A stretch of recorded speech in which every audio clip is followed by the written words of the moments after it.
Alright, so last video में हम लोगों ने समझा था that what is a system. तो हम लोगों ने सिंपल टर्म्स में समझा था कि कोई भी सिस्टम कैसा होता है। एंड फिर लास्टली हम लोगों ने एक एआई सिस्टम को देखा था। ठीक है, अब इस पर्टिकुलर वीडियो में हम लोग क्लाइंट सर्वर आर्किटेक्चर को डिस्कस करने वाले हैं। बेसिकली कैसे क्लाइंट सर्वर आर्किटेक्चर वर्क करता है in the case of AI. ठीक है, तो सबसे पहले हम लोग स्टार्ट करते हैं with the simple client server. अब क्लाइंट सर्वर आर्किटेक्चर क्या है? तो जितना भी हम लोग आज के टाइम पे इंटरनेट का यूज करते हैं, so that depends on the client server architecture only. Okay, तो इसको समझने के लिए यहाँ पर हम लोग पहले एक एनालॉजी लेते हैं, that is the restaurant analogy. तो इसको हम लोग समझ लेते हैं, then we will be able to understand easily कि यहाँ पर जो क्लाइंट सर्वर आर्किटेक्चर है वो क्या है। ठीक है, तो सपोज यहाँ पर हम लोग एक रेस्टोरेंट में जाते हैं। ठीक है, सो यहाँ पर हम लोग क्या है, क्लाइंट है। अब जो भी फूड हमें खाना है तो हम लोग किचन में जाकर खुद उसको प्रिपेयर नहीं करने वाले हैं। यहाँ पर वेटर होगा। अब ये जो वेटर है ये क्या है, ये है सर्वर। ठीक है, तो हम लोग क्लाइंट है, ये वेटर सर्वर है। तो जो भी रिक्वेस्ट है, जो भी फूड हमें खाना है, ठीक है, तो वो हम लोग इसको ऑर्डर कर देंगे। ठीक है, इसको एज अ रिक्वेस्ट दे देंगे। देन ये जो वेटर है ये हमारी रिक्वेस्ट लेकर किचन में जाएगा एंड यहाँ पर जो शेफ्स हैं, ठीक है, ये जो फूड है उसको प्रिपेयर करेंगे। And once the food is prepared, तो यहाँ पर वापस से इस सर्वर के पास वो फूड आ जाएगा। ठीक है, इसको बता दिया जाएगा दैट फूड इज प्रिपेयर्ड। तो सर्वर वो फूड लेगा, मतलब ये जो वेटर है वो फूड लेगा एंड जाकर क्लाइंट को दे देगा। ठीक है, राइट। तो यहाँ पर क्या हुआ कि हमने रिक्वेस्ट करा वेटर से, वेटर हमारी रिक्वेस्ट लेकर गया किचन में, जो कि बैकएंड है जहाँ पर सारी प्रोसेसिंग हो रही है। देन जब यहाँ पर फूड रेडी हो जाता है, फिर से यहाँ पर वेटर क्या करता है, फूड को पिक करता है एंड हमें सर्व कर देता है। ठीक है, सिंपल। अब इसी तरीके से यहाँ पर जो क्लाइंट सर्वर आर्किटेक्चर है, कोई भी हम लोग एप्लीकेशन ले लें, ठीक है, कोई भी वेबसाइट ले लें, वो इसी तरीके से काम करती है। तो यहाँ पर सपोज हम लोग जेमिनाई का यूज कर रहे हैं, ठीक है, गूगल जेमिनाई का। तो जब भी हम लोग कोई भी प्रॉम्प्ट देते हैं, राइट, तो यहाँ पर हम लोगों ने कोई भी प्रॉम्प्ट दिया, तो वो क्या हो गया, हमारी रिक्वेस्ट होगी, we want that request to be served. तो वो रिक्वेस्ट यहाँ पर सर्वर के पास चली जाएगी। अब सर्वर यहाँ पर कुछ प्रोसेसिंग करेगा। ठीक है, बैकएंड जो पूरा लॉजिक है वो रन होगा, सारी प्रोसेसिंग होगी। देन यहाँ पर सर्वर वापस से रिस्पॉन्स सेंड कर देगा एंड इसको हम लोग अपनी डिवाइस में देख पाएंगे। Right, so this is the simple client server architecture. Okay, अब यहाँ पर जो इम्पोर्टेंट है, जो चीज़ हमें समझनी है, वो ये कि अब इस क्लाइंट सर्वर आर्किटेक्चर की नीड क्यों पड़ रही है। ओके, बेसिकली यहाँ पर क्या होता है कि हम लोग एआई का केस लेके अब चल रहे हैं। ठीक है, तो जो हमारा डिवाइस है, ठीक है, सो दिस इज द क्लाइंट। अब ये जो मोबाइल डिवाइस है, राइट, ये बहुत ज़्यादा पावरफुल डिवाइस नहीं होता है। अब जब ये ज़्यादा पावरफुल डिवाइस नहीं है, तो यहाँ पर जब एआई सिस्टम है, ठीक है, तो एआई से रिलेटेड जो भी कैलकुलेशन करनी होती है, जब कोई भी प्रिडिक्शन करना होता है, तो वहाँ पर बहुत सारी कैलकुलेशंस इन्वॉल्व होती हैं, जो कि ये जो लेस पावरफुल डिवाइस है, जो हमारा मोबाइल फ़ोन है, ठीक है, जो हमारा क्लाइंट है, वो परफ़ॉर्म नहीं कर सकता है।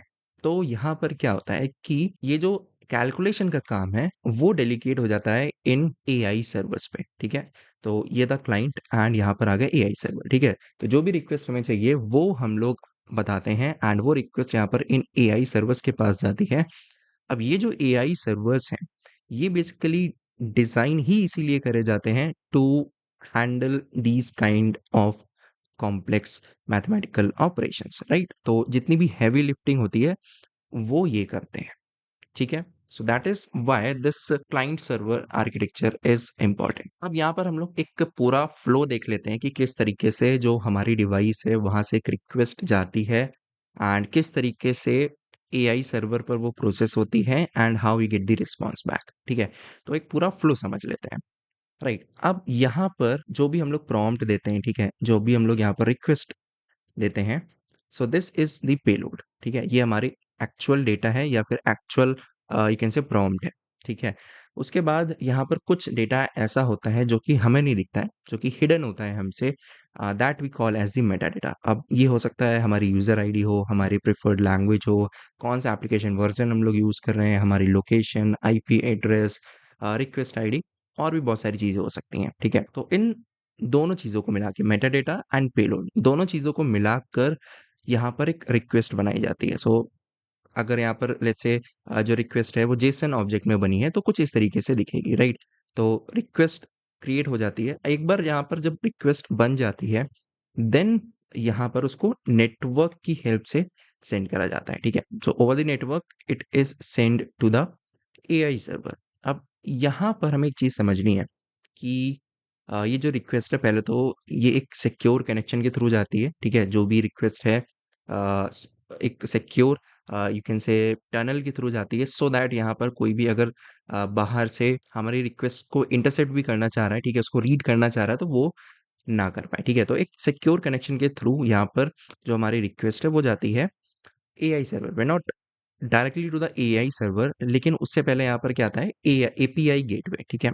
एपीआई गेटवे पे हमारी रिक्वेस्ट आती है। तो इसको हम लोग क्या समझ सकते हैं कि यहाँ पर before sending the actual request to the AI server यहाँ पर कुछ चीज़ें चेक होंगी, ठीक है? तो हम लोग इसको एक काइंड ऑफ जैसे हम लोग किसी बिल्डिंग में एंटर कर रहे हैं, ठीक है? तो जो सिक्योरिटी चेक होता है ना, तो उस तरीके से हम लोग इसको इमेजिन कर सकते हैं, ठीक है? अब यहाँ पर क्या होता है कि कुछ-कुछ चीज़ें जो कुछ कॉमन चीज़ें हैं, जो एक एपीआई गेटवे करता है, वो चीज़ हम लोग समझते हैं। तो सबसे पहले तो यहाँ पर चेक होगा दैट कि whether the rate limit is exceeded और not for any particular user और नॉट। अब रेट लिमिट क्या है?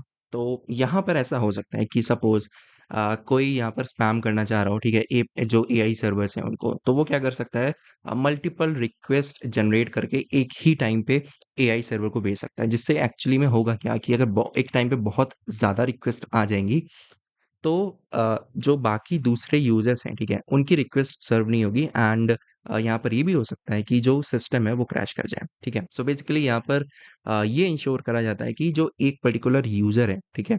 वो कुछ पर्टिकुलर जैसे 1 मिनट है, ठीक है? उसमें लेट्स से 15 रिक्वेस्ट सेंड कर पाए, 20 रिक्वेस्ट सेंड कर पाए सो दैट यहाँ पर बाकी जो यूज़र्स हैं, उनकी भी रिक्वेस्ट सर्व होती रहे एंड जो सिस्टम है वो क्रैश ना हो, ठीक है? तो ये चीज़ यहाँ पर चेक होती है, right? So this is one thing rate limiting. Then यहाँ पर ये भी चेक होता है दैट जो रिक्वेस्ट आई है, ठीक है, जिस यूजर से रिक्वेस्ट आई है वो यूजर अलाउड है इस एआई सिस्टम को यूज करने के लिए कि नहीं, ठीक है? अगर वो अलाउड ही नहीं है तो रिक्वेस्ट को सर्वर पे भेजने का कोई मतलब ही नहीं है, कोई सेंस ही नहीं बनता है, राइट? सो यहाँ पर ऑथेंटिकेशन चेक होता है, user is authenticated to access this AI system और नॉट, ठीक है? Now if the user is having the authentication, उसके बाद जो रिक्वेस्ट है so there is some routing algorithm जिससे यहाँ पर लेट्स से अभी हम लोग सिंपल राउटिंग एल्गोरिदम ले रहे हैं। तो यहाँ पर डिफरेंट डिफरेंट हमें ऑप्शंस मिलते हैं कि कौन कौन से हम लोग एआई मॉडल यूज़ करना चाह रहे हैं, ठीक है? तो जो भी हम लोगों ने एआई मॉडल चूज़ करा है उसके अकॉर्डिंग यहाँ पर जिस भी सर्वर पर वो रन हो रहा होगा हमारी रिक्वेस्ट वहाँ पर चली जाएगी, ठीक है? अब सपोज़ यहाँ पर जो हम लोगों ने मॉडल यूज़ करा है वो सर्वर 3 पे रन हो रहा है, ठीक है? तो हमारी रिक्वेस्ट यहाँ पर सर्वर 3 पे चली जाएगी। अब यहाँ पर हमारी रिक्वेस्ट क्या थी? जो हम लोगों ने एक्चुअल डेटा भेजा था वो क्या था? That what is the weather today, ठीक है? ये हमारी रिक्वेस्ट थी, ओके? तो अब यहाँ पर डायरेक्टली ये चीज़ एआई को फीड नहीं करी जाती बिकॉज़ एआई समझ नहीं सकता है, कुछ भी टेक्स्ट हो एआई को वो चीज़ समझ में नहीं आती है। तो यहाँ पर क्या होता है there is a process known as the tokenization, ठीक है? टोकनाइज़ेशन का क्या मतलब होता है कि जो भी हमारा पूरा प्रॉम्प्ट है वो छोटे-छोटे चंक्स में ब्रेक डाउन करा जाएगा। अब यहाँ पर ये चीज़ ज़रूरी नहीं है कि इनको वर्ड के फॉर्म में ब्रेक करा जाए, लेकिन यहाँ पर जैसे हम लोग समझ रहे हैं, ठीक है? तो समझने के लिए यहाँ पर हम लोग ये इमेजिन कर सकते हैं कि जो प्रॉम्प्ट आया है, ठीक है? उसको वर्ड बाय वर्ड ब्रेक करा गया है and these are nothing but the tokens, ठीक है? एंड इस पूरे प्रोसेस को टोकनाइज़ेशन बोलते हैं, ठीक है? उसके बाद यहाँ पर क्या होता है कि अब ये जो टोकन्स हैं, ठीक है? इनको भी जो एआई है, एआई मॉडल है, वो समझ नहीं सकता है। इवन एआई मॉडल की बात छोड़ दे, जो कंप्यूटर्स होते हैं, वो भी इनको नहीं समझ सकते हैं, ठीक है? जो वर्ड्स होते हैं, टेक्स्ट होते हैं उनको। तो यहाँ पर टेक्स्ट को कन्वर्ट करा जाएगा नंबर्स में, ओके? एंड यहाँ पर एम्बेडिंग का यूज़ करा जाता है, एम्बेडिंग मॉडल का and once these tokens are converted into the numbers we can call them as the embeddings, ठीक है? तो बेसिकली क्या है सिंपल वर्ड्स में अगर हम लोग समझे लिस्ट ऑफ नंबर्स हैं, ठीक है? तो ये सारे टोकन्स एक लिस्ट ऑफ नंबर्स में कन्वर्ट हो गए। देन ये जो पूरी लिस्ट ऑफ नंबर्स हैं इसको फीड करा जाएगा इस एआई मॉडल को एंड यहाँ पर जितनी भी कॉम्प्लेक्स कैलकुलेशन है वो सारी चीज़ें यहाँ पर परफॉर्म होंगी। अभी हम लोग यहाँ पर डिटेल में नहीं जा रहे हैं, हम लोग इस पूरी चीज़ को बहुत अच्छे से कवर करेंगे आगे जो वीडियोस हैं उनमें, ठीक है। तो यहाँ पर सारी प्रोसेसिंग होगी, राइट। उसके बाद यहाँ पर क्या होगा कि प्रोसेसिंग करने के बाद अगेन यहाँ पर जो एआई मॉडल है वो कुछ टोकन्स को प्रिडिक्ट करेगा, ठीक है। अब अगेन हमें यहाँ पर वापस से पहले तो डायरेक्टली टोकन्स नहीं मिलेंगे, अगेन यहाँ पर लिस्ट ऑफ नंबर्स मिलेंगे एंड उस लिस्ट ऑफ नंबर्स को कन्वर्ट करा जाएगा इस तरीके के टोकन्स में, ठीक है। तो ये पूरा प्रोसेस हम लोग बोल सकते हैं क्या है, डी टोकनाइजेशन। तो वापस से जो सारे टोकन्स हैं वो कन्वर्ट हो जाएंगे, वो मतलब एक तरीके से यू कैन से कंबाइन हो जाएंगे, कॉन्कैटिनेट हो जाएंगे to create the one single response, ठीक है। तो यहाँ पर हमें कुछ इस तरीके का रिस्पॉन्स देखने को मिलेगा, लाइक वेदर इज सनी। तो हम लोगों ने क्या पूछा था यहाँ पर कि what is the weather today. अब रिस्पॉन्स में यहाँ पर क्या है, वेदर इज सनी। तो ये चीज़ यहाँ पर एआई मॉडल ने प्रिडिक्ट करी, ठीक है। जो भी कैलकुलेशन करनी थी वो सारी कैलकुलेशन करने के बाद उसने ये चीज़ यहाँ पर प्रिडिक्ट कर दी, ठीक है। अब रिस्पॉन्स जनरेट हो गया तो वापस से यहाँ पर क्या होगा कि जो पूरा फ्लो है एपीआई गेटवे के थ्रू ही यहाँ पर वापस जो इंटरनेट है, ठीक है, over the network we can say, तो एक रिस्पॉन्स बनेगा, ठीक है। एंड रिस्पॉन्स यहाँ पर वापस से हमारी डिवाइस पे जाएगा, ठीक है। सो इस तरीके से यहाँ पर पूरा एक प्रॉपर रिस्पॉन्स बनेगा एंड जो भी रिस्पॉन्स है वो जो हमारी डिवाइस है, ठीक है, जो क्लाइंट है वो उसको रीड करेगा, वो उसको पार्स करेगा एंड देन जो एप्लीकेशन हम लोग यूज कर रहे हैं, ठीक है, उसमें वो प्रॉपरली उसको डिस्प्ले करेगा, right. So this is how the complete flow works in case of AI system. अब यहाँ पर ये जो सिस्टम है, ठीक है, ये बहुत ही ज्यादा सिंपल है। तो यहाँ पर क्या होगा, अगर हम लोगों ने एक साथ बहुत ज्यादा यूजर्स की रिक्वेस्ट भेज दी तो यहाँ पर ये जो सिस्टम है वो क्रैश कर जाएगा। क्यों क्रैश कर जाएगा, ये चीज हम लोग समझेंगे नेक्स्ट वीडियो में। Alright, so that was it for this particular video. I hope you found this piece of information useful. Don't forget to like this video and share it with your friends, and if you are new to this channel then don't forget to subscribe to this channel, and also bookmark this playlist so that you get notified whenever new video is posted. Thanks for watching. I'll see you in the next one.